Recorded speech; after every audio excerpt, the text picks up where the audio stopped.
Vítám vás u 3. adventní pohody. Laskavé pohlazení úlevy. A pokud vás netíží nic ze strachu a obav, tak můžete tento víkend prožít docela pošoupnuti k lepším zítřkům, nebo prostě v úžasné náladě, která sama o sobě oživuje a dodává energii.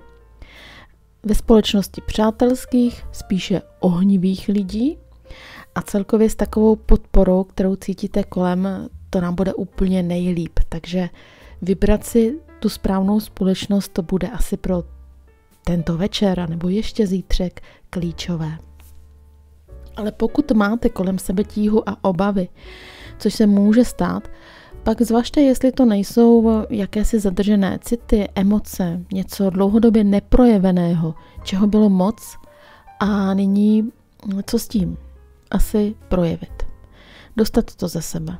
To, co nám nyní bere energii, to nám ji bere neoprávněně, což je možná dobrá zpráva, protože se tím nemusíme trápit. Ale musíme to vyřešit. Opravdu vyřešit. Minulost, drápky, křivd a podobně, může se to tady stát. Najděte prosím pak nadhled, pravý stav věcí, tedy pokud se něčeho obáváte zbytečně, tak ten nadhled nám ukáže, že se bát nemusíme. A klidně k té analýze někoho přivzvěte, protože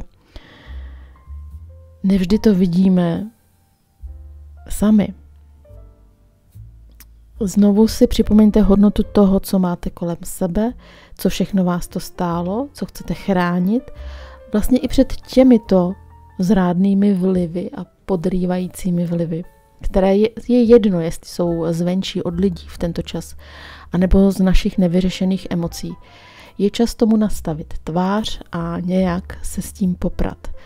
A rozhodně to doporučuji, protože ta hezčí tvář sobotní pohody s tím oživením, dobrou náladou a dobrými lidmi kolem sebe, ta je určitě přívětivější a stojí za to z ní ochutnat.